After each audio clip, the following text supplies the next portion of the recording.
un placer recibir a nuestros invitados internacionales. Hoy podemos decir que arranca en Paraguay una semana de la competencia iberoamericana.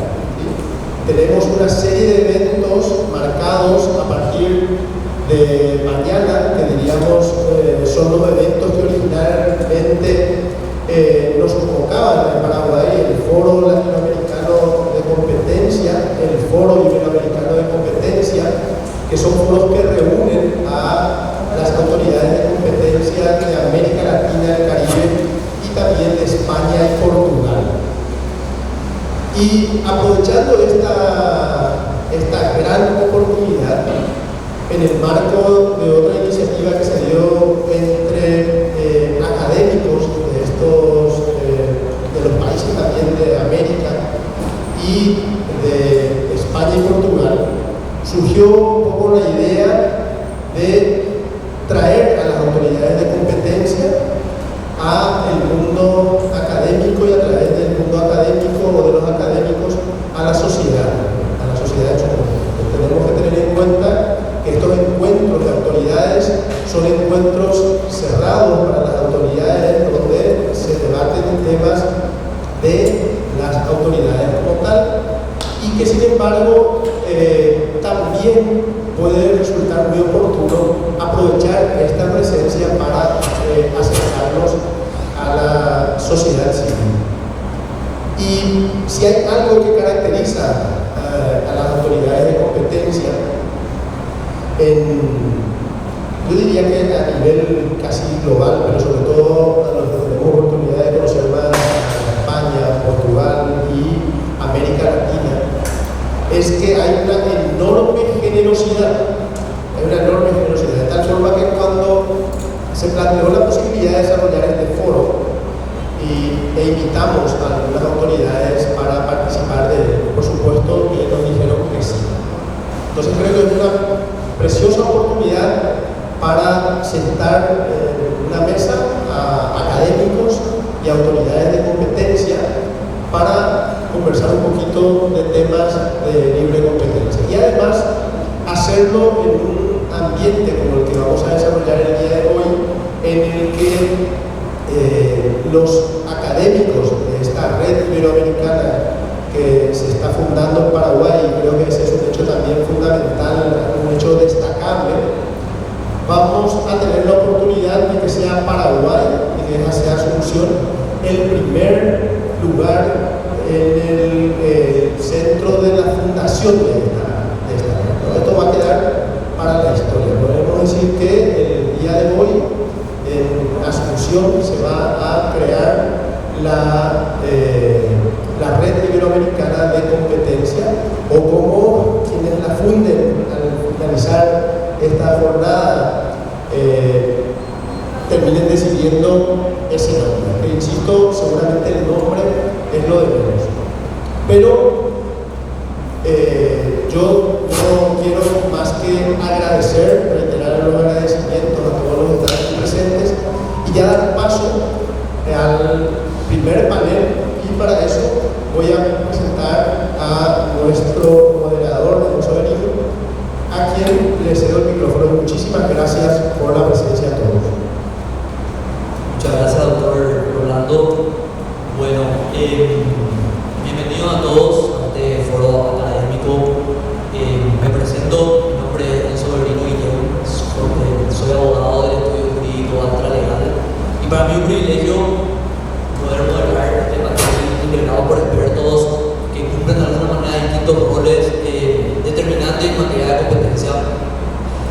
Este espacio que finalmente forma parte de la serie de eventos que la UNACOM está organizando en la Semana de la Competencia, realmente tiene algún enfoque académico.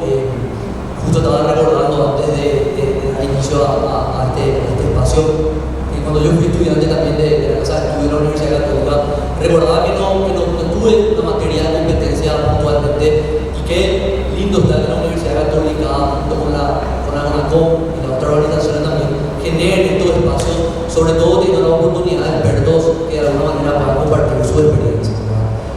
Y Y también, como siempre, aprovecho de los espacios en que se me presenta la oportunidad y el privilegio de poder compartir y moderar también.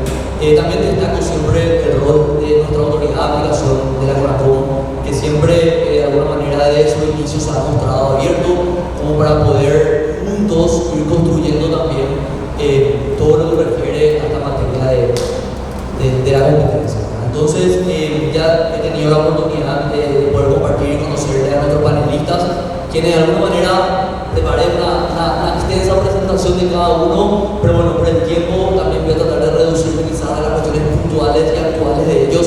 Quiero presentarle puntualmente a la doctora Cari Fernández de España. Ella es abogada española por la Universidad de Zaragoza y actualmente ejerce como presidenta de la Comisión Nacional de los Mercados y la Competencia de España del año 2020. También nos acompaña Mario Zúñiga, es investigador senior de política de competencia en el International Center for Law and Economics, que se incorporó en febrero del 2024. También tenemos a Juan Pablo Herrera, que es decano actualmente de la Facultad de Economía de la Universidad Externado de Colombia, economista y magíster en Ciencias Económicas, con énfasis en Teoría y Política Económica de la Universidad Nacional de Colombia. Y finalmente, Julián Peña, quien es socio a cargo del Departamento de Competencia de un estudio Allende y Oregón. Entonces, para dar inicio a este espacio, que así como lo vamos hablando también, la idea es bajar a tierra y compartir también la experiencia de cada uno, sobre todo el público, ¿verdad? Que tenemos estudiantes, tenemos profesores de la comunidad académica, junto con otros profesionales de la materia también. Queremos iniciar con esta pregunta, ¿verdad? Que va enfocado como para que todos puedan compartir de su experiencia. Hoy, ¿cuáles son los mayores desafíos regulatorios que enfrentan la autoridad de competencia frente a sectores estratégicos como la energía, las telecomunicaciones y las plataformas digitales? ¿Y cómo puede el derecho de competencia adaptarse a contextos de rápida transformación tecnológica? Y quiero ceder la primera palabra a Juan Pablo.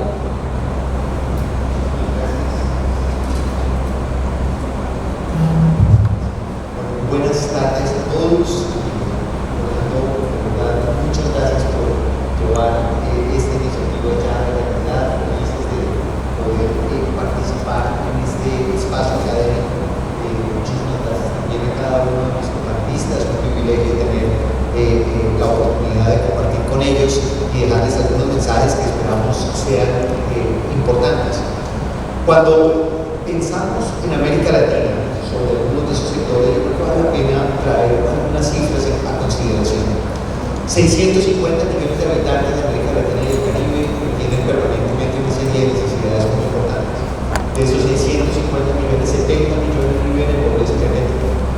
De esos 650 millones, cuando los distribuimos por quintiles, podría uno empezar a reconocer que, si bien el quintil más alto, el 75% de esa población, utiliza permanentemente servicios digitales, apenas el 37% del quintil más bajo puede tener acceso a esos servicios.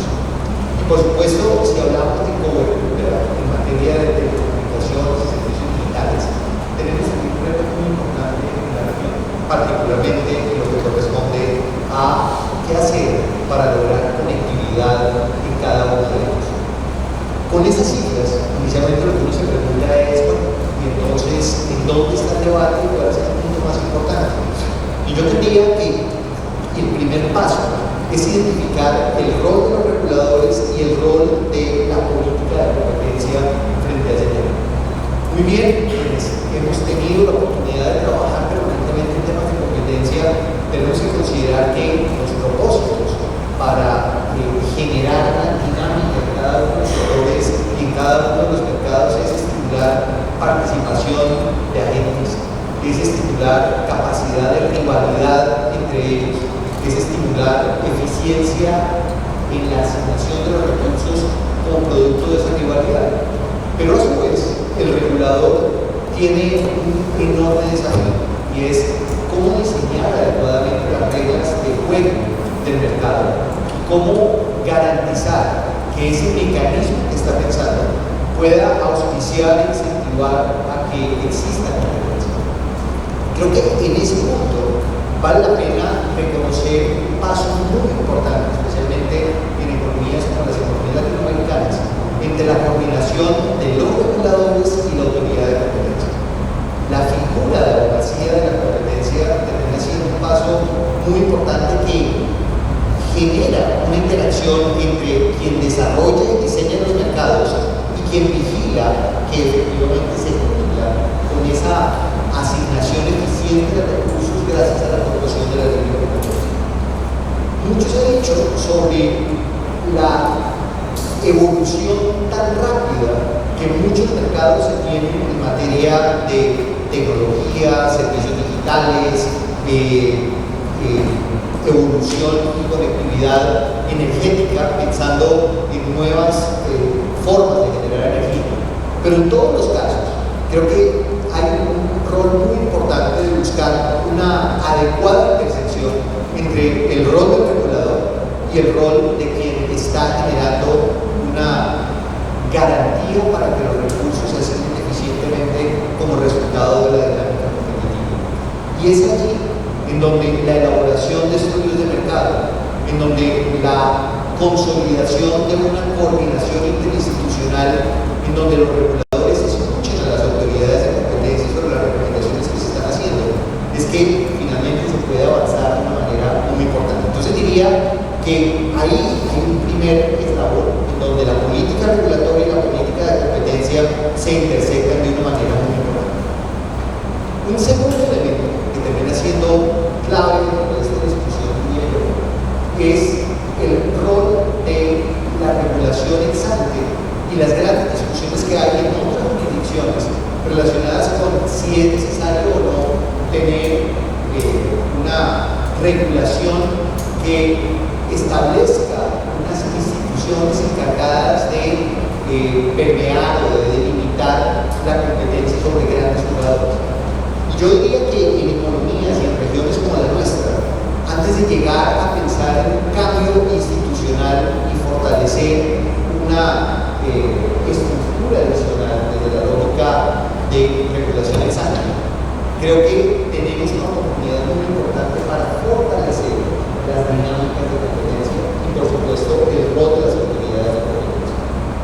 Creo que parte de lo que hoy reconocemos es que ante mercados tan cambiantes que evolucionan tan rápidamente, una apuesta institucional adicional desde la lógica de regulación ex ante puede generarnos grandes riesgos, particularmente en lo que concierne a la dinámica de la evolución institucional regulatoria que tenemos en nuestros países. Y seguramente, pues como economías pequeñas, tenemos unos grandes desafíos que conversar para poder avanzar en este gran discusión.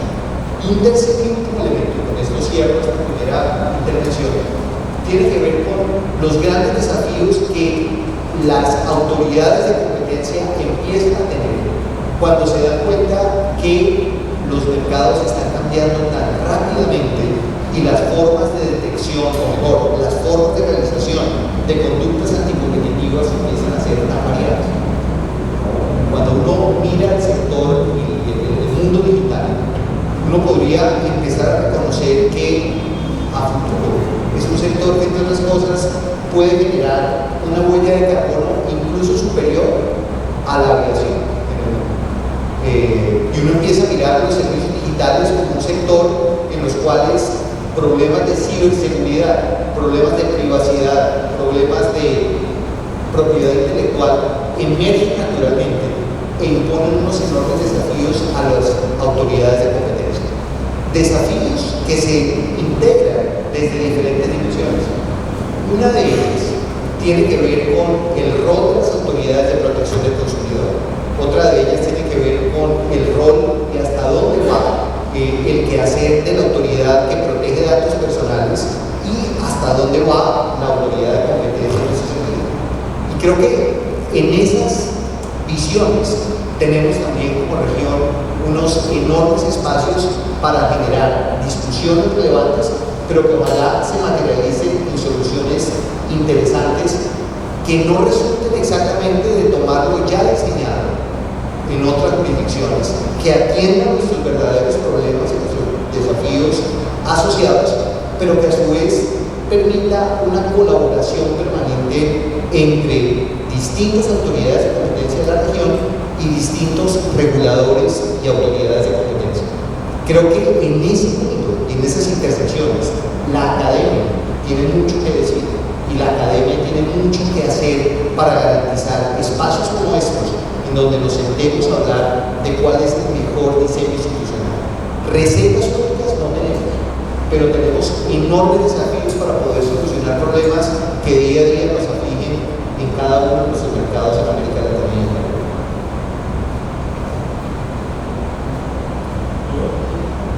Ok, gracias.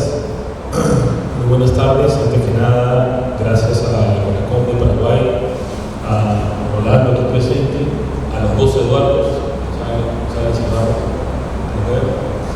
a la Universidad Católica, por supuesto, y el equipo panelista, es un placer estar acá con un equipo tan distinguido. Veo que hay muchos alumnos presentes acá, buenísimo, espero que sean ustedes los futuros funcionarios de la CONACOM. No se van a hacer ricos siendo abogados o economistas de competencia, bueno, economistas y alumnos, pero es muy divertido, muy emocionante hacer competencia, a menos a mí, pero creo que conversando con varios de los que aquí ya conozco, varios eventos, algunos de Perú, lo más lindo de hacer bien en competencia es que tú te vuelves un experto, digamos, si lo quieres hacer bien, te vuelves un experto en ese mercado en el que trabajas un caso. Entonces de repente te vas a encontrar en una conversación con amigos y tú por qué si entiendes cómo funciona la red de tarjetas de crédito, por qué si entiendes cómo se hace el hipoclorito de sodio, cómo se descarga el trigo en el puerto, porque viste un caso de competencia que es bien apasionante y espero que los que están acá sigan interesados en esto. Ahora, el tema. Dado también que nos acompañan bastantes alumnos, quisiera retroceder algunos pasos generales y ir a un tema bien básico. Estamos hablando de los retos de la regulación y competencia. Dicho sea paso, ir a lo básico también nos beneficia porque estamos metidos en el debate, porque a veces tenemos que ver perspectiva de lo básico. ¿Qué es regulación y qué es competencia? ¿No? La política de competencia, no sé si ya llevaron el curso, ¿no? Es una normativa que básicamente busca con la sanción ex post, es decir, después de que se produce, buscar desincentivar o sancionar para que no lo vuelvan a hacer ciertas conductas que lesionan la competencia, ¿no? La regulación, por el contrario, y acá hablamos de regulación en sentido estricto, los abogados usamos la palabra regulación de manera laxa, ¿no? Cuando dicen el Código Civil regula los derechos y propiedades, regulación en sentido laxo. En sentido estricto, la regulación, o también le decimos regulación económica, busca determinar ex ante las conductas de los operadores, los agentes económicos en un determinado mercado, con la amenaza de una sanción si no realizan esa conducta, porque se busca ya un resultado específico. Haciendo un paralelo, la agencia de competencia sería un fútbol, digamos, un partido de fútbol, ¿no? La agencia de competencia sería el árbitro que te dice, oye, tú juega como quieres, puedes pasarla para la derecha, pasarla para la izquierda, puedes tirar de cabeza, con la pierna, solamente no patees al rival y no metas. Y si pateas, ya te sancionas, porque la amarilla es otra. El regulador, por el contrario, sería una especie de director técnico, no sé cuál sería la figura, ¿no? El que dice, sí, vamos a jugar así, y la pasas para él, ¿no? O en un extremo nos diría, el partido tiene que quedar 4-4, no puede quedar 5-0. Esa es la diferencia un poquito de regulación y competencia. También creo que es importante preguntarnos desde lo básico nuevamente, ¿por qué regulamos? ¿Para qué regulamos? Y ahí depende, hay varias perspectivas para responder esa pregunta.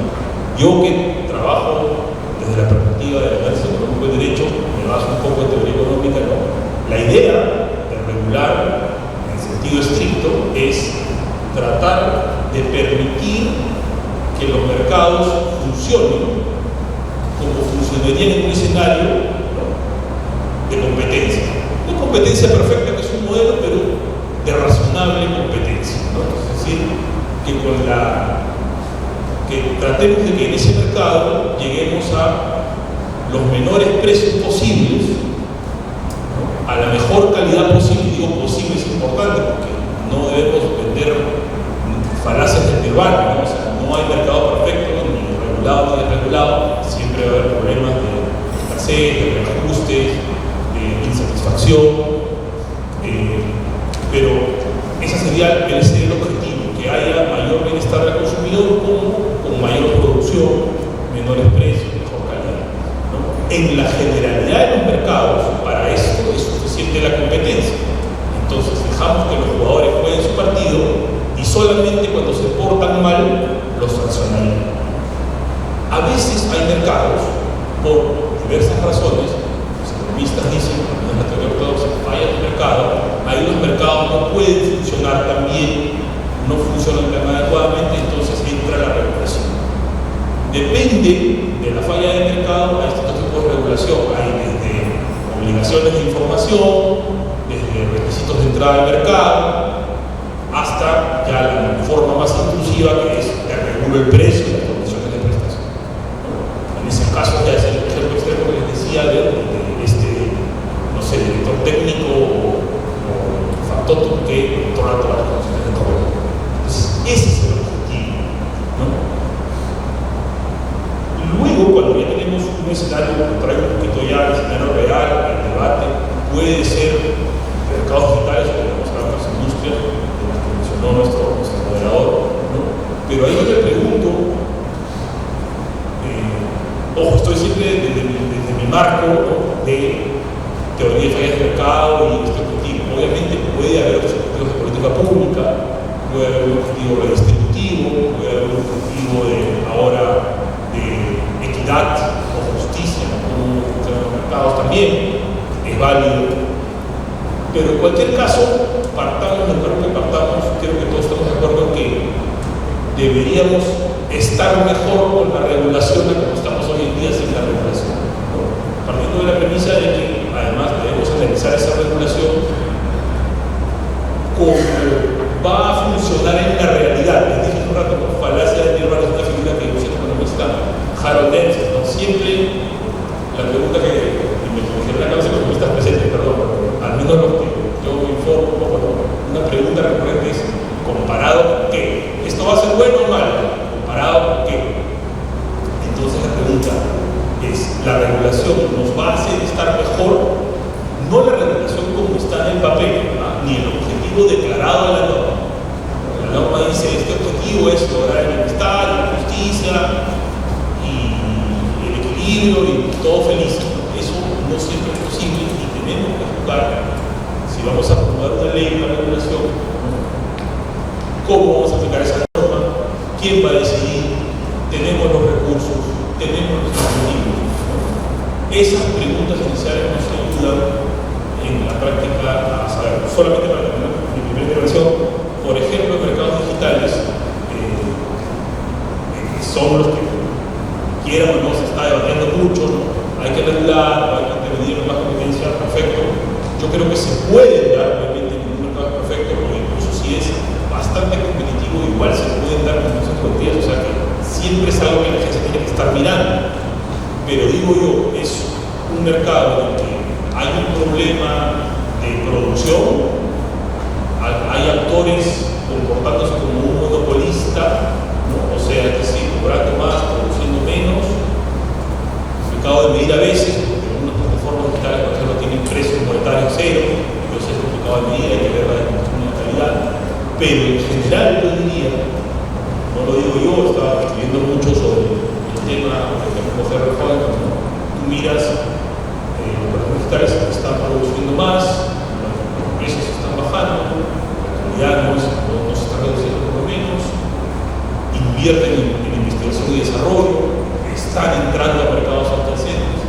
En general, para mí no es una industria que deba ser un objetivo de algún especial escrutinio de la regulación sectorial. No quiere decir que no se mire, como decía, siempre se pueden dar cosas objetivas, pero yo regresaría a esas preguntas iniciales para regresar a ese debate. Gracias.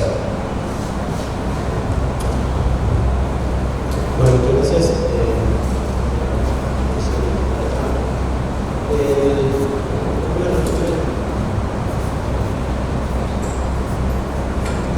se mejor. Una de las reflexiones que hice tiene que ver con el tema de la parte que es la defensa de la competencia, la relación de los mercados estratégicos.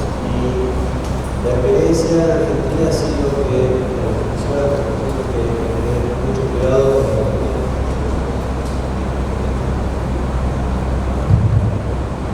no sé, ahora está mejor. Sí.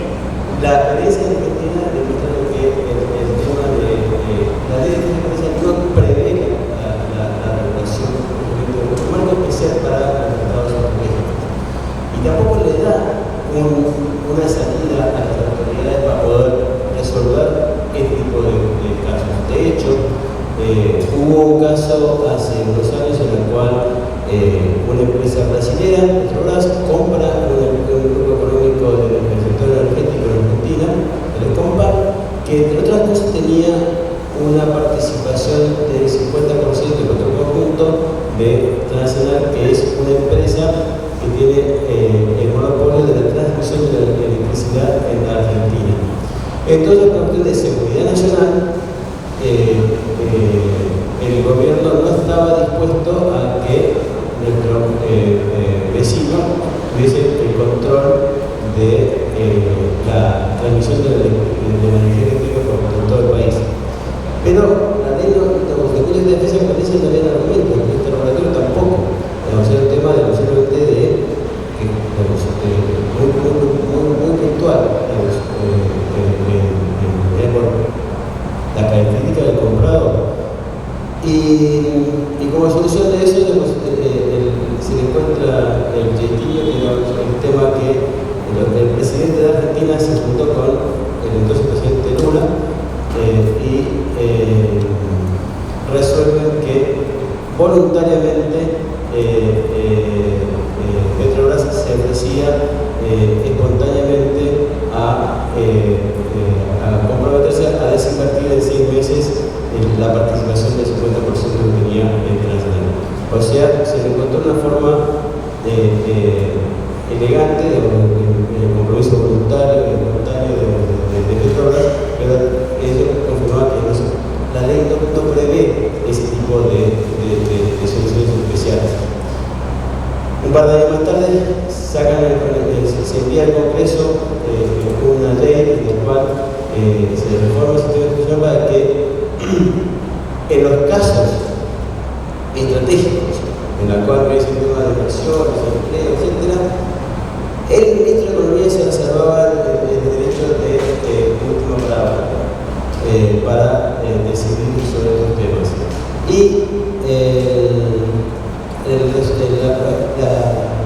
el Congreso se había aprobado en general y en particular 9 de 10 artículos. Pero el 10º artículo, digamos, automáticamente le pusieron una cosa que fue un poquito demasiado, que era decir que las decisiones del ministro eran inapelables.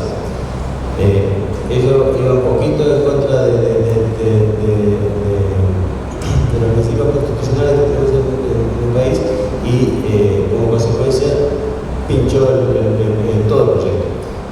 Pero es otra manifestación de cómo se estaba buscando una forma de flexibilizar el sistema para poder solucionar casos concretos. Yendo a una experiencia más concreta de mercados digitales, y para mostrar la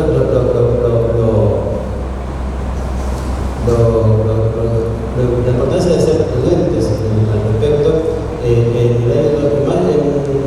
marzo de 2001, decía el 15 de marzo cambiaba el sistema de política de privacidad de Facebook y WhatsApp.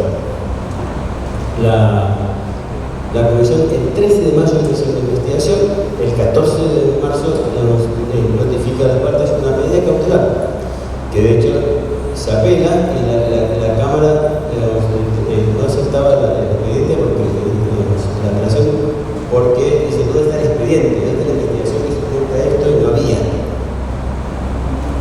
Pero después finalmente decide que la investigación, la medida cautelar queda vigente hasta tanto termine la investigación. Hace pocas semanas la Comisión resuelve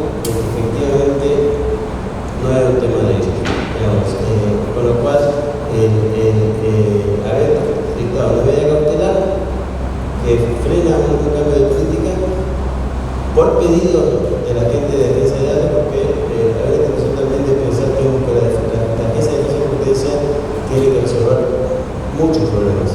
Digamos, no solo sea el tema de privacidad, sea el tema de medio ambiente, sea el tema laboral, etc. Y eso se convierte un poco en los muchachos, estos plataformas que tienen todo tipo de funciones, pero que termina siendo ninguna eficiente para poder mejorar el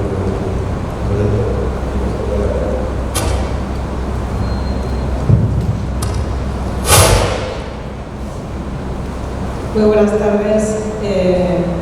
Soy Cani Fernández, la presidenta de la Comisión Nacional de los Mercados de la Competencia de España. Y este título tan largo lo cito porque, bueno, nosotros le llamamos la CNMC, pero cito el título así de largo porque, además de ser autoridad de competencia, somos también una autoridad de regulación y supervisión de un montón de sectores económicos.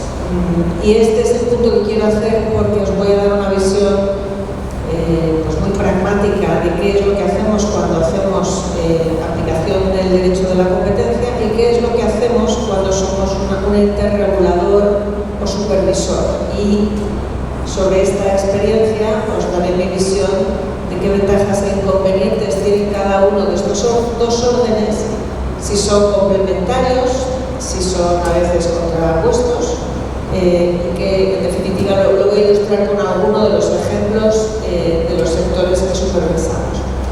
La autoridad que presido es el resultado de la fusión en 2013 de todos los reguladores que había en la época.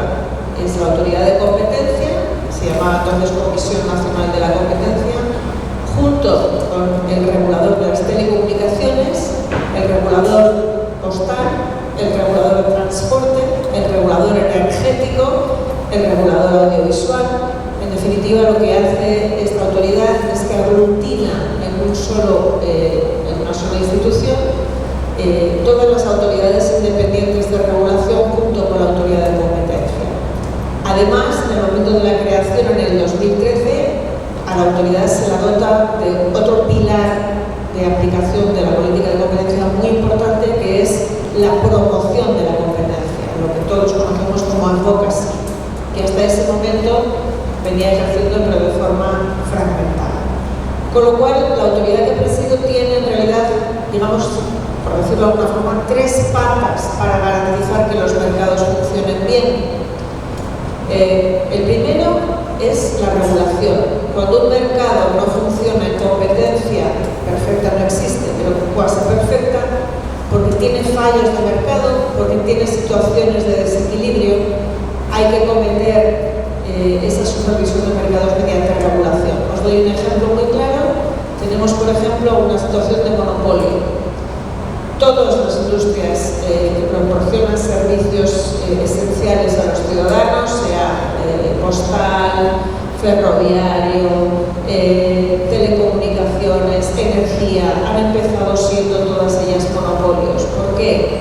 Porque todas estas industrias tienen una característica en común, es que necesitan de redes o estructuras que son difícilmente replicables o multiplicables por una cuestión de coste económico. No podemos imaginarnos 50 redes de transporte de energía o 50 redes del ferrocarril. Tendremos una red y a ella accederán distintos operadores. En telecomunicaciones pasa igual. En postal, si lo pensáis, pasa igual, porque cuántas redes de carteros, furgonetas y transporte necesitamos para distribuir una carta.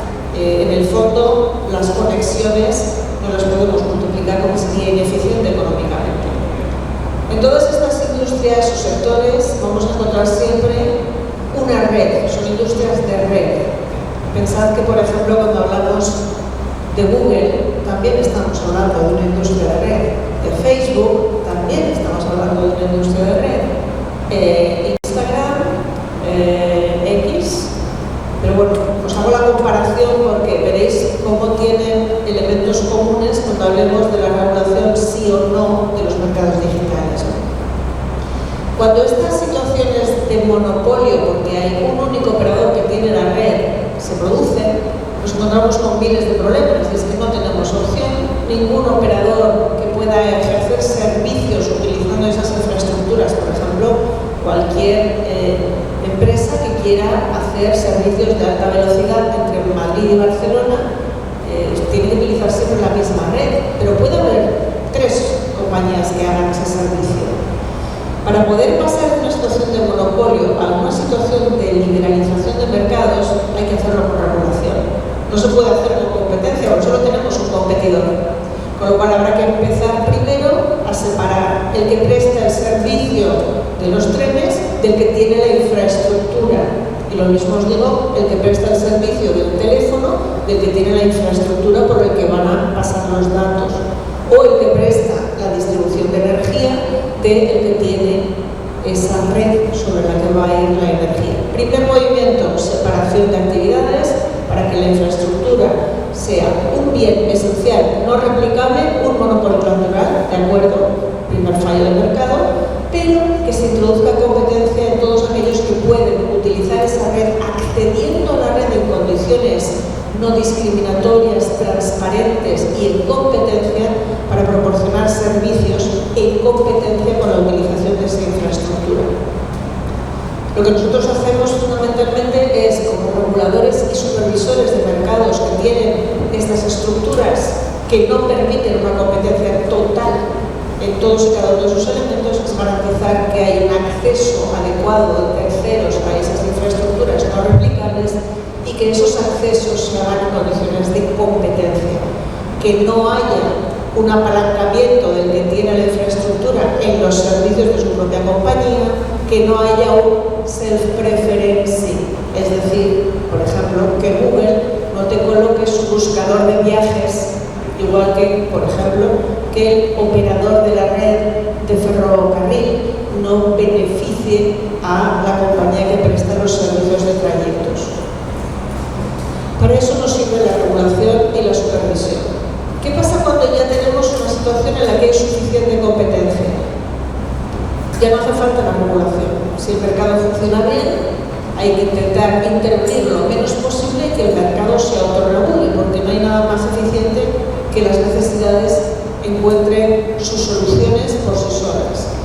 Por lo tanto, por ejemplo, en telecomunicaciones, donde España tiene un grado de competencia muy superior al resto de países de la Unión Europea, lo que estamos haciendo es poco a poco desregular los mercados. Y en aquellos mercados, terminación de llamadas, servicio de acceso mayorista, los que sean, donde observamos que hay suficientes operadores y que las normas de competencia nos sirven con ellas, no necesitamos regular antes los accesos, sino tiene que dar acceso el que tiene la red, y si no lo da, podemos utilizar la normativa de competencia para investigar si se produce un abuso de posición de dominio.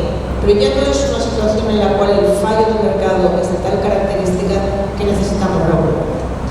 En telecomunicaciones ahora mismo estamos desregulando en la CNMC, de la misma manera que estamos acompañando la liberalización ferroviaria y de la misma manera que en energía, por ejemplo, observamos que a pesar de ser un mercado que lleva mucho tiempo en liberalización, seguimos observando fallos de mercado que nos obligan a estar supervisando permanentemente y tener las actividades que son monopolio natural, como es transporte y distribución, donde no se pueden replicar las redes, en supervisión permanente y constante, y fijando además nosotros la remuneración por esos servicios. Generación de energía está liberalizado porque ya hay suficiente competencia, pero transmitir esa energía por las redes sigue siendo una actividad que no se puede ejercer en competencia porque son monopolios naturales. Allí seguimos supervisando y seguimos aplicando nuestra normativa. ¿Qué hacemos cuando, por ejemplo, en generación se ponen de acuerdo todas las generadoras para hacer una oferta en el mercado subiendo los precios? Ahí tenemos dos posibilidades: o lo realizamos como una violación de la normativa sectorial energética, o, mucho más potente, abrimos un caso de cártel como infracción de la normativa de competencia, donde además las multas pueden llegar al 10% del volumen de facturación. Pueden ser dos infracciones que, por cierto, podríamos aplicar de forma conjunta, porque responden a objetivos protegibles diferentes. Esto, quedaros con ello, porque a veces me puedo poner dos gorros para el mismo comportamiento y multarlo de dos maneras distintas. lo ha confirmado el Tribunal de Justicia de la Unión Europea, la sentencia de Vipos, por ejemplo, cuando los objetivos son diferentes, el bien jurídico protegido requiere una protección singular y por tanto se puede multar en paralelo. Lo que pasa es que procuramos ser eficientes y utilizar la herramienta que de forma más clara nos va a permitir, con el menor uso posible de nuestros recursos, llegar a una solución más adecuada. Y normalmente suele ser la normativa de competencia. Por lo tanto, ya tenemos regulación, cuando un fallo del mercado nos obliga a tener que regular accesos, transparencia, condiciones equitativas. Tenemos supervisión de mercados y tenemos pura competencia. Pero todo esto, si no tenemos una concienciación de competencia, empezando por el consumidor, para que sea más exigente, para que pueda en un momento determinado detectar que están abusando de le están cargando precios inequitativos, o le están cargando el mismo precio, da igual dónde vaya a pedir el servicio, es algo raro, ¿no? Si no tenemos un consumidor suficientemente informado, si las empresas no viven en un entorno en el que sean conocedoras de no solo las multas, sino los beneficios que puede tener para ellas la competencia, pues la competencia en definitiva lo que te permite es tener igualdad de oportunidades, que tú puedas acceder al mercado sin barreras, con lo cual es un beneficio también para las empresas, aparte de que les permite hacer gimnasia. La competencia es como una gimnasia, te genera un músculo, es no dormirte en los laureles, es innovar, es intentar diferenciar tu producto.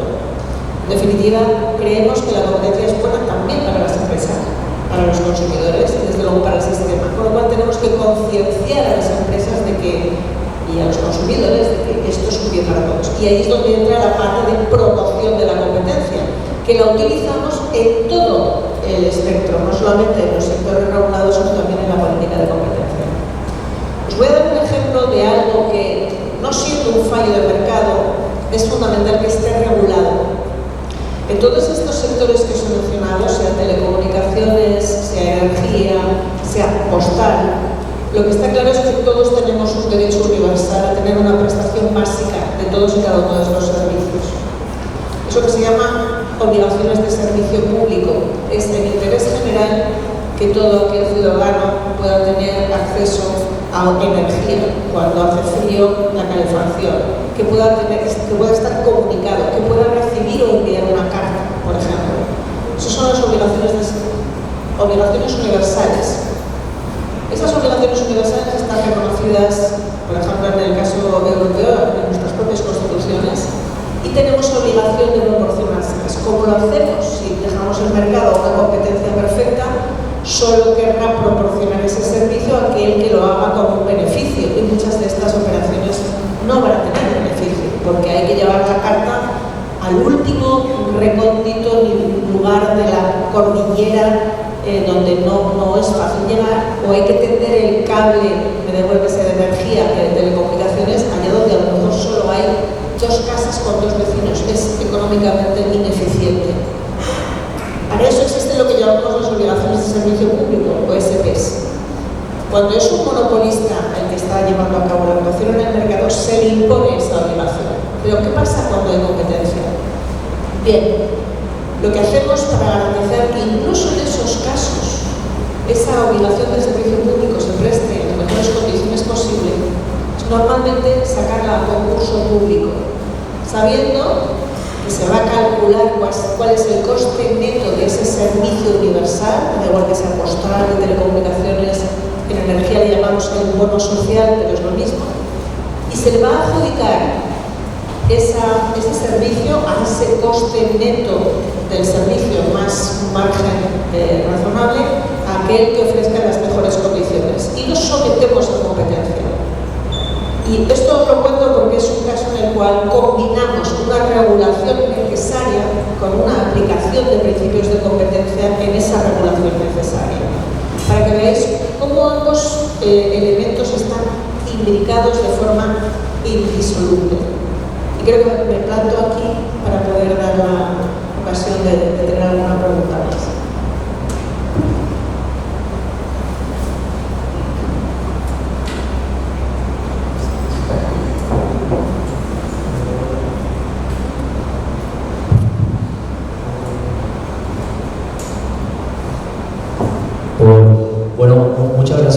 y aprovechando antes de pasar a la siguiente pregunta y después generar un espacio de preguntas a la redundancia, quiero aprovechar sobre lo que estuvimos conversando, doctora Cani, si nos podría compartir también en lo que representa esa unidad de inteligencia económica que existe en la comisión y cómo eso les ayuda para identificar conductas anticompetitivas utilizando la inteligencia artificial.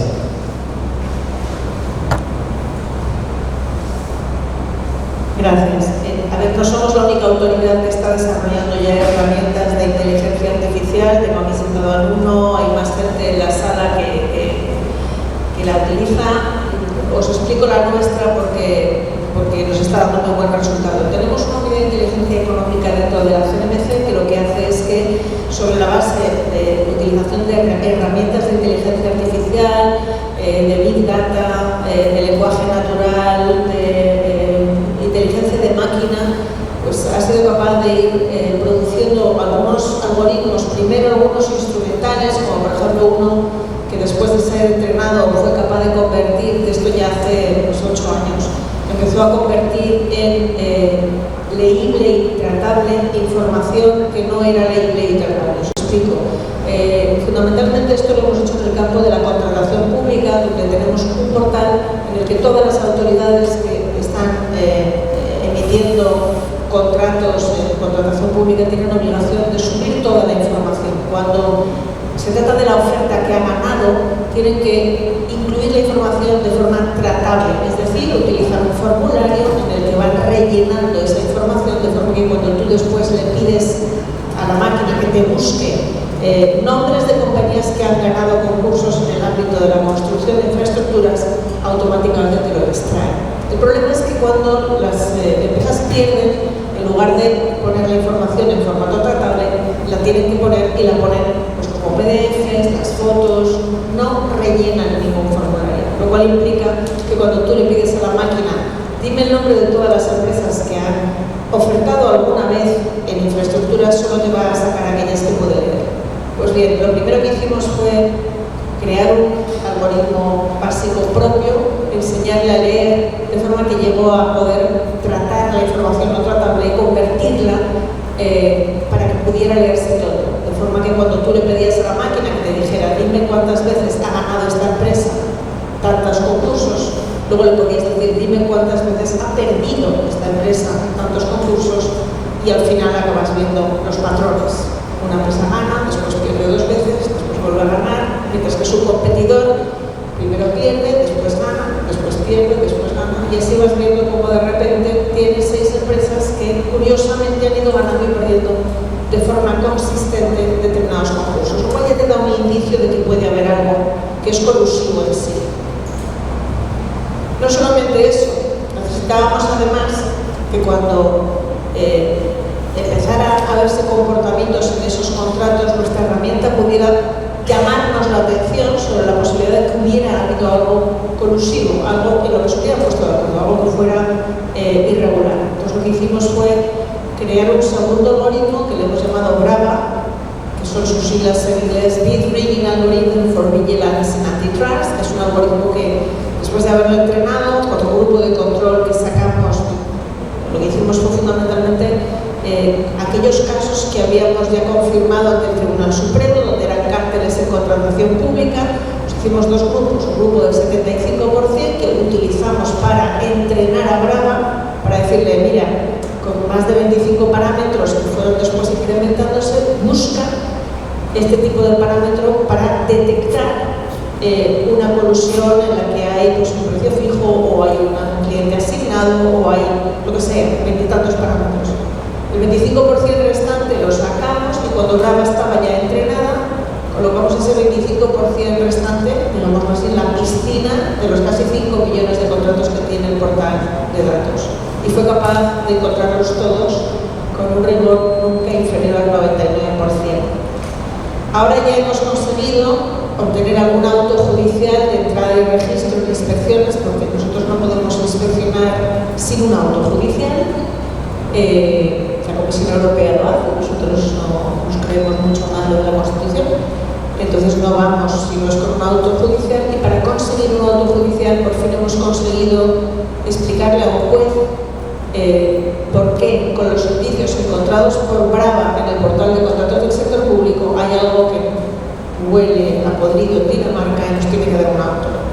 Para conseguir esto, y esta es la tercera fase de evolución de Brava, hemos conseguido que el modelo sea autoexplicativo, es decir, la propia Brava nos dice qué es lo que ha buscado, por qué el resultado que ha obtenido es un resultado que podría responder a un patrón de colusión y por qué no hay otra explicación alternativa. Con lo cual eso ya nos permite que un juez entienda lo que le estamos diciendo y no piense que lo que estamos haciendo es, habéis visto la película, ¿no? Minority Report, no es que estemos proyectando el cartel que va a pasar, sino que realmente está viendo algo que pasa, ¿no?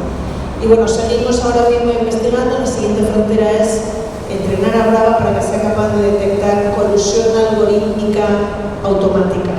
Y ahí es muy difícil porque no tenemos elementos observables en la realidad de colusión algorítmica propia, no ha existido hasta ahora, entonces estamos creando ficticiamente series temporales de una posible colusión algorítmica automática.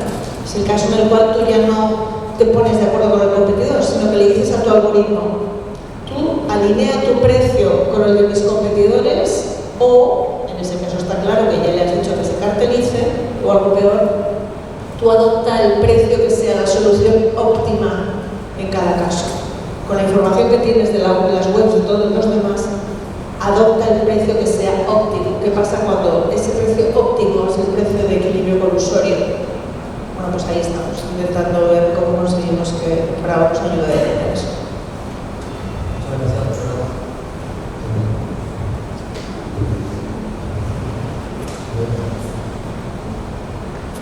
Bueno, muchas gracias, doctora Cani. Bueno, y siguiendo, le quiero pasar la palabra al doctor Juan Pablo para, sobre todo del perfil académico, considerando también la naturaleza del foro académico, justamente para preguntarle y que nos pueda compartir también qué rol deben jugar las universidades, los investigadores, considerando también el perfil de ustedes en la construcción de un sistema en materia de competencias.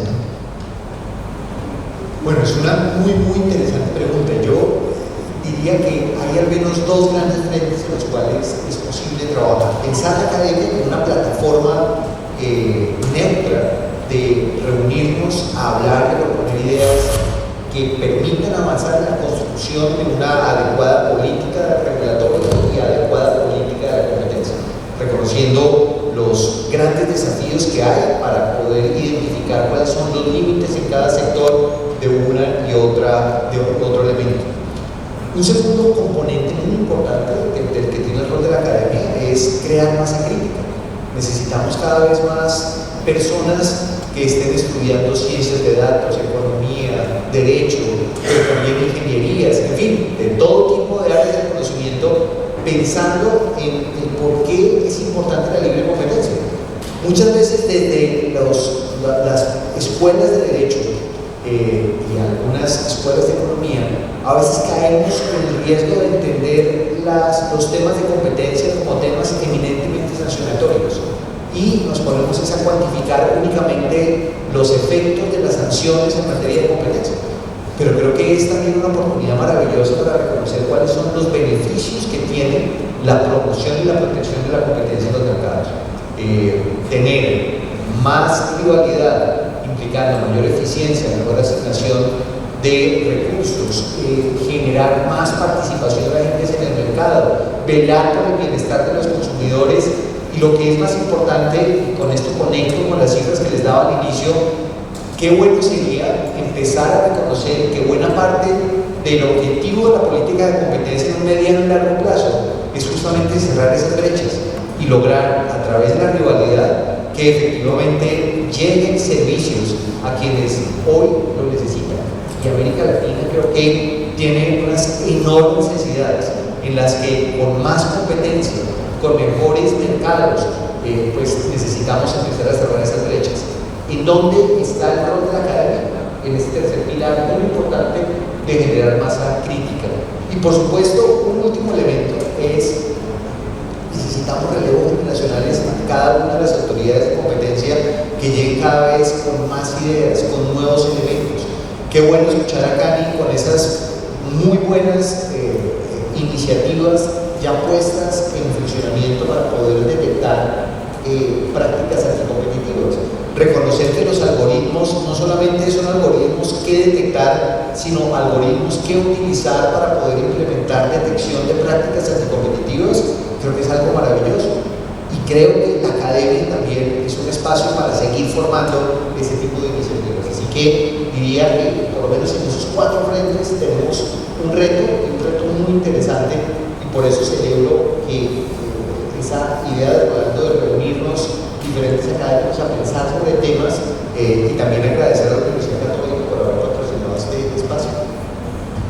Yo quería agregar a lo que Juan Pablo, a la cual adhiero 100%,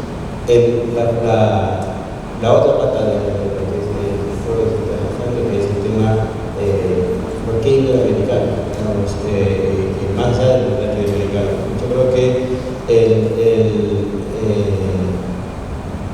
lo que nos une es la cultura, común, la historia común, que es muy fuerte, tiene un impacto muy directo en lo que es el desarrollo de la defensa de la competencia. Y yo creo que la cultura se integra con la cultura política, la cultura económica, la cultura institucional, incluso el sistema de valores. Y eso tiene un impacto enorme porque permite hacer propio el tema, y buscar soluciones autóctonas, en función de esa realidad cultural en el sentido amplio de la palabra. Porque si copiamos y pegamos simplemente experiencias de otro lado, de otras realidades sociopolítico-culturales, económicas, el resultado puede ser incluso contraproducente. Y yo creo que el desafío es tratar de aprender de la experiencia de los países más desarrollados, pero haciendo lo propio en función de nuestra propia nuestro propio bagaje cultural. Y en ese sentido, inmediatamente representa eso. Una historia común, una cultura común y un sistema de valores común.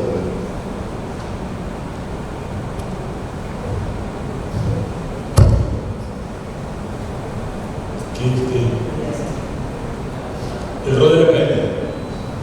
Bueno, ya lo han dicho casi todo, y también estamos con el tiempo, pero solo una idea muy concreta, que es, sobre todo en el contexto latinoamericano, muchas veces conversábamos en el auto con Fausto, ¿no?, la importancia de la evidencia y de los análisis perspectivos.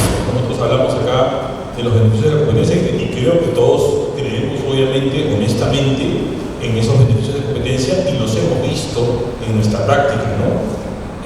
Cómo se destraban barreras, entran nuevos actores al mercado, no bajan precios. Es bueno también que exista una evidencia concreta, una evidencia empírica, y ahí creo que la academia puede ayudar, porque nosotros necesitamos material de estudio, ¿no? Esa alianza agencia-academia puede ser: dame la data, yo le pongo los recursos, publiquemos los papers, pasamos por el sistema de peer review, y nosotros tenemos que hacer los análisis retrospectivos de difusiones, de casos de cargo. Creo que es importante decir, más allá de indicadores como haber puesto tantos casos, pusimos tantas multas, ¿no? La pregunta es: oye, ¿y estos mercados? Claro, no se ve de la noche a la mañana, y eso es importante transmitirlo, porque a veces también podemos generar expectativas desmedidas, y eso a la larga va en contra del propio sistema. Hay que ser honesto y decir: no, mañana no va a bajar el precio, esto pasa en 5 o 10 años, pero bueno, hay que hacer el trabajo de luego ver la data, ¿no? Creo que no es tan difícil. Bueno, a veces es difícil porque no estamos tan digitalizados en Latinoamérica, ¿no? Y hay que recoger la data casi manualmente, pero ya hay muchos mercados que podemos hacer, y ya este es el más importante, ¿no? Generar los informes, los análisis basados en evidencia. Gracias.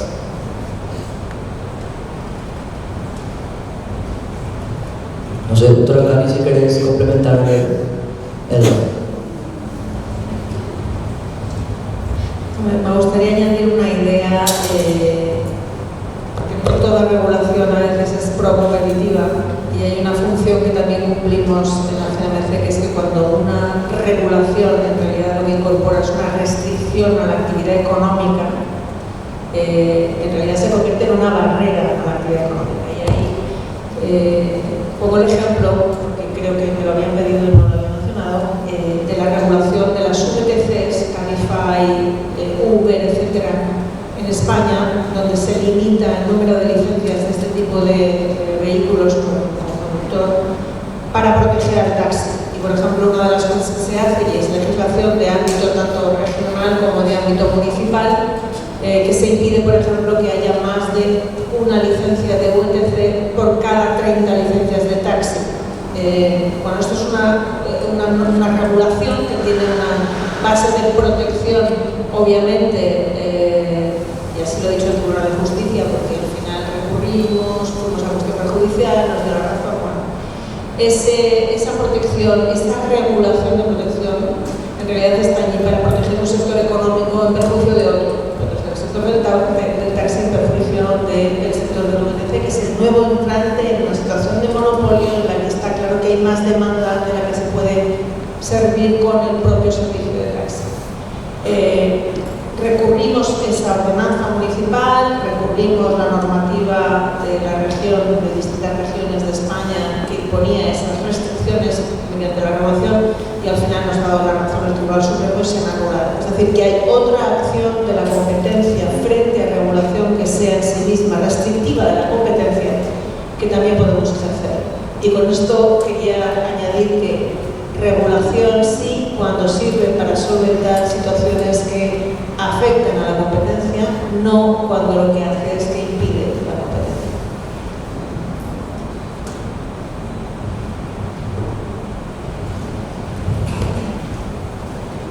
Muchas gracias a todos.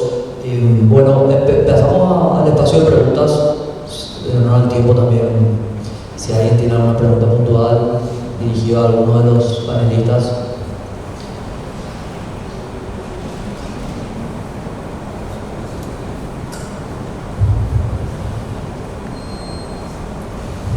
Muchísimas gracias. Gracias a todos los panelistas por esta charla tan importante que nos han dado. Yo tengo una pregunta para la doctora Fernández. Usted nos ha comentado de Bravas, ¿no es cierto?, del algoritmo. La pregunta es, ¿qué están haciendo las firmas de abogados y los practicantes de libre ejercicio que están en la defensa de los operadores económicos para poder presentar pruebas? ¿Cuáles son los desarrollos? ¿Qué debemos conocer quienes estamos en la barra de abogados? ¿Qué podemos implementar para defender a nuestros clientes también en procesos de investigación? Bueno, creo que lo primero que tienen que saber es que estamos llegando allí precisamente para asesorar a sus clientes que no hagan colusión algorítmica, que no va a valer la pena. Esto es lo primero importante. Segundo, si lo detectan, vengan a por leniency, vengan a por clemencia. Porque la cuestión es que estamos invirtiendo todas las autoridades de competencia para no quedarnos atrás. Es verdad que tenemos medios más limitados, que luego puedan ser las empresas o los despachos de abogados, pero también es verdad que hemos empezado pronto con este tipo de actuaciones y estamos muy decididos a intercambiar esa experiencia entre nosotros. De hecho, en el marco del European Competition Network ya estamos cediendo el código fuente de Brava para que otras autoridades lo puedan utilizar y me consta que estamos manteniendo también interacción con las autoridades de esta región para que no se queden atrás tampoco. El futuro viene por la utilización de la inteligencia artificial y nosotros tenemos que utilizarla a nuestro beneficio. Entonces, ¿qué es lo que tienen que hacer los abogados? Saber que esto lo estamos haciendo. En España están ya viviendo los resultados de investigaciones de downgrades en las que ya vamos con la utilización, por ejemplo, de algoritmos para acceder a los servicios en cloud, lo cual quiere decir que al final el mensaje a los clientes es, lo voy a decir en español, no la hagas y no la temas.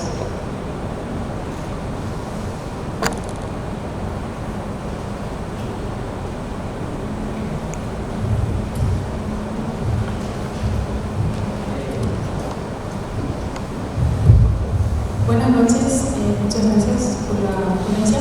Buenas noches a los presentes. Mi nombre es Marta Castelli. Sé que estamos hablando de regulación, pero yo tengo un interés particular en preguntarles a cada uno, me gustaría que lo compartieran, cuáles son los mecanismos que en su momento han implementado sus agencias de competencia para el combate de corrupción en las compras públicas. Y en el caso de que uno de los mecanismos haya sido la utilización de una guía de combate a la corrupción, quisiera saber cuáles fueron los desafíos que enfrentaron para poder implementar. Si fue uso obligatorio, ¿qué fue lo que hicieron? Gracias. Bueno, en el caso de Colombia, creo que te diría que todas las formas de lucha han sido implementadas en aras de poder controlar ese gran problema que es la corrupción en contratación pública. Guías se han implementado. Creo que es un primer instrumento pedagógico para poder reconocer y sensibilizar fundamentalmente a aquel funcionario público de cada entidad del Estado que tiene al frente una compra pública. Muchas veces, si no se tiene esa conciencia de lo que significa proteger la competencia desde la lógica misma de revisar muy bien cuál es el mecanismo, se puede simplemente hacer un tema mecánico sin que se determine el riesgo de lo que se está generando al frente. Particularmente si un funcionario no tiene el cuidado necesario, pues seguramente puede estar creyendo que efectivamente es una adecuada provisión del bien o servicio que requiere la entidad del Estado. Entonces te diría, si bien las guías que se promueven tienen una naturaleza de ser soft law, es decir, no generar ningún tipo de vinculación, creo que son muy importantes desde el punto de vista pedagógico. Creo que lo público algo que no hay que dar cuenta, y es la academia ahí también creo que tiene mucho que hacer para difundir masivamente ese tipo de iniciativas que la autoridad de competencia en cada país pueda realizar. Un segundo elemento, creo que cualquier instrumento que permita detectar sistematicidad en los procesos de compra pública termina siendo muy importante. En Colombia, en su momento, se desarrolló un proyecto Sherlock, que lo que buscaba era hacer una revisión permanente del sistema de compras públicas.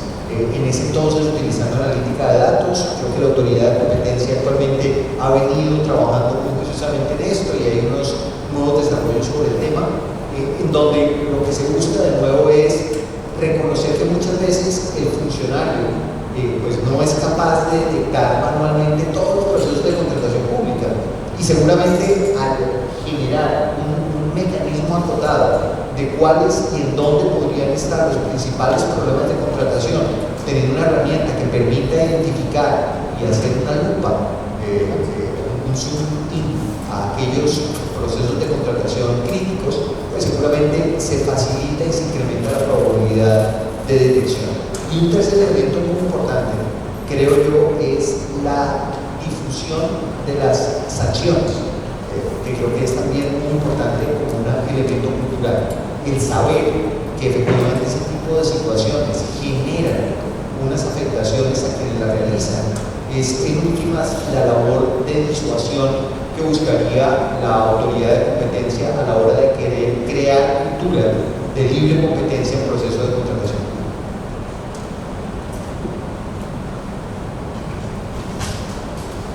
Añado, bueno, pues estamos muy alineados en cuanto al tema de las guías de contratación pública, en realidad a lo que aspiran es a que aquel responsable de compras de un ente público que tenga que sacar un pliego para concurso lo diseñe de la mejor forma posible desde el punto de vista de competencia. La CNMC tiene una guía de contratación pública que se va actualizando por las fases distintas, desde el diseño hasta la parte o sea, el diseño de los pliegos, fase de adjudicación. En la fase de adjudicación, por ejemplo, le damos muchísima importancia al análisis de lo que llamamos medios propios frente a concursos abiertos, por la tendencia que a veces de que la propia administración se autoadjudique muchas veces servicios o provisión de bienes cuando lo podría abrir a la competencia. Después de la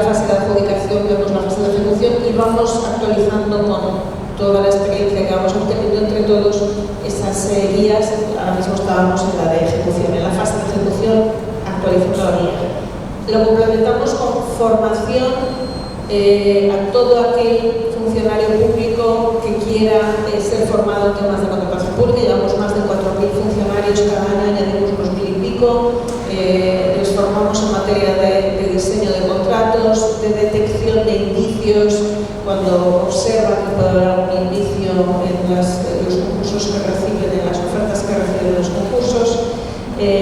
Además, es una prioridad de nuestra aplicación de la normativa de competencia. No solo comparaba, sino con otras medidas que tenemos. Tenemos un canal de un servicio de informantes de competencia anónimo, encriptado, que nos permite tener una comunicación bidireccional. Normalmente un denunciante nos coloca la denuncia, desaparece y luego no podemos preguntarle más, pero el SICA nos permite tener una interacción y muchas de las denuncias que recibimos son precisamente en el ámbito de la contratación pública. Lo que te da es un código que tú utilizas después para comunicarte con nosotros y eso nos permite tener mucha más información. Y luego nuestra ley de contratos del sector público, que si va a haber una revisión de esa ley en cualquiera de las constituciones de aquí de Iberoamérica, se lo recomiendo. Tiene dos artículos esenciales que nos ayudan muchísimo. Uno es un artículo que obliga a cualquier ente adjudicador que observe cuando le mandan alguna oferta en algún concurso que puede haber algún indicio de colusión, una consulta de forma acelerada con un fast track a la autoridad de competencia para que diga de forma inmediata si observa o no observa algún posible problema. Nosotros estamos utilizando también para poder ser más dinámicos en ese tipo de filtros, aunque lo hacemos obviamente sobre la base de nuestra experiencia. Y luego hay otro artículo que es fundamental, que es que cuando se produce una infracción de la normativa de competencia en contratación pública, lleva aparejada de forma indisoluble, queramos o no, la prohibición de contratar con la administración para aquellas empresas condenadas. De forma que cuando una empresa ha infringido la normativa de competencia en el marco de una contratación pública, incluso cuando la ha infringido sin más, no ya en contratación pública, sino cualquier infracción de la normativa de competencia, lleva aparejada la prohibición de contratar. Hasta ahora era un procedimiento que se iniciaba después de que fuera firme nuestra resolución. Ahora somos nosotros quienes estamos determinando la duración y el alcance de esa prohibición de contratar y esto es muy importante, esa prohibición de contratar podría llegar a levantarse si la empresa nos convence de que ha puesto en funcionamiento los medios necesarios para que no se vuelva a producir otra vez una infracción de competencia.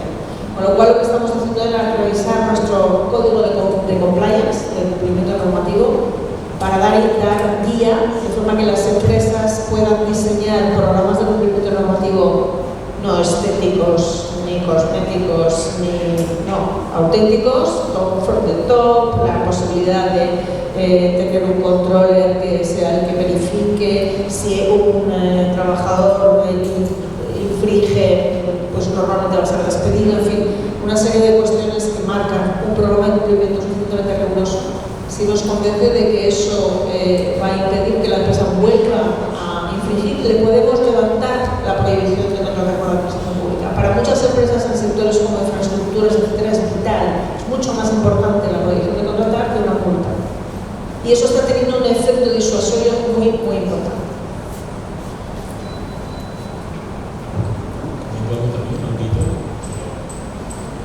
Solamente un rapidito que en Perú sí aprobamos la guía para identificar consorcios inusuales en las contrataciones públicas. Ivo Galufri, el presidente, indicó que gran promotor de las guías, y esta es una muy buena, es también voluntaria obviamente. Y rapidito sobre el reto es convencer a las propias autoridades del sector público, porque pasa que tú tienes la colusión en la compra pública donde la entidad es defraudada por empresas que se están cartelizando para obviamente de mala manera maximizar el retorno en una plataforma. Pero tienes muchos casos también de corrupciones en los que la autoridad es parte, ¿no? Y hay luego hay un kickback de un soborno, ¿no? Colusión y corrupción se mezclan ahí, entonces claro, no hay voluntad, ¿no? un gran reto, convencer a la población, a la prensa, para que hagan presión al sector público para que eso cambie y adopten estas buenas prácticas de la alianza. Sobre lo que están haciendo las agencias, Indecopi también está usando mecanismos de inteligencia artificial, y te recomiendo, si quieres hacer un benchmark, hay un buen proyecto en la Universidad de Stanford, si quieres ahora te doy la web, Computational Antitrust. Tiene una lista de todas las agencias en el mundo y que están haciendo con tecnología para mejorar el informe de las políticas de competencia. Tenemos una última pregunta. Buenas tardes, soy Sebastián Arturo de la Universidad Colombiana. Me parece muy interesante todo lo que han comentado cada uno de ustedes, y más que nada la consulta que tengo es respecto a las contrataciones públicas. En distintos países se le hace como beneficio a pequeñas empresas nacionales y todo eso en un margen. Acá en Paraguay no manejo el porcentaje exacto, pero creo que es algo así de un 20% que puede ser siempre mayor que empresas que no son nacionales en caso de contrataciones públicas. Y yo particularmente investigando y mirando así contrataciones públicas de distintas instituciones públicas, me he llegado a dar cuenta de que una empresa oferta, si yo digo que el 20% está ofertando el 19,5% en los competidores, y gana la empresa nacional. Entonces, a mí es un comportamiento que me parece sospechoso. ¿Cómo se podría evitar mediante las políticas de contrataciones públicas que las empresas o lo que se busca beneficiar no se aprovechen eso para competir con las empresas que no están beneficiadas por ese objetivo noble de las contrataciones públicas?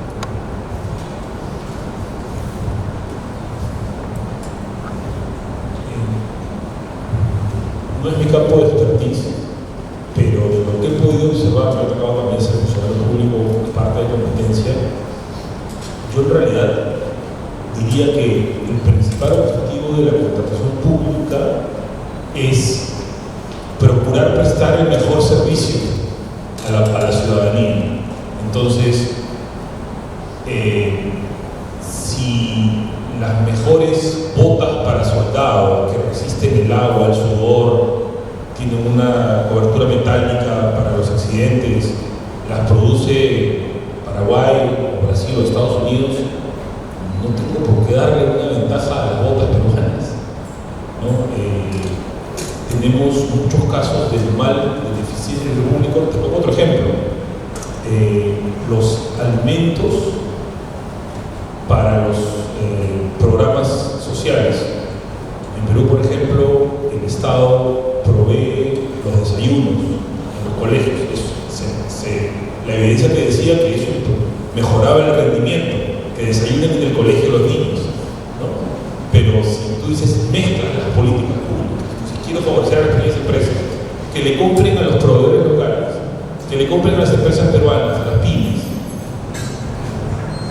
conservas en mal estado, corrupción, mala calidad, intoxicación. Entonces, es bueno favorecer el emprendimiento, sí, totalmente, ¿no? Hay que bajar las barreras de entrada para que las empresas puedan entrar al mercado, pero no creo que la forma no es regalarles algo a las pequeñas empresas. De hecho, en Perú, por lo menos acá, me equivoco, de repente está tratando en América, pero tenemos un problema de que tenemos muchas empresas chiquititas, micro, unas cuantas grandes y no tenemos medianas, ¿no? Esas medianas y grandes pueden ser motor de la economía, son más resilientes, pueden ser más eficientes. Entonces no necesariamente hay que estar, digamos, por varios lados. El promover a la MIPE puede tener efectos no deseados. Hay que tener mucho cuidado con eso. Yo complementaría con algo que había dicho al inicio de mi intervención hoy, y es la función de la abogacía de la competencia es clave para poder identificar aquellas regulaciones que pueden limitar a los agentes para competir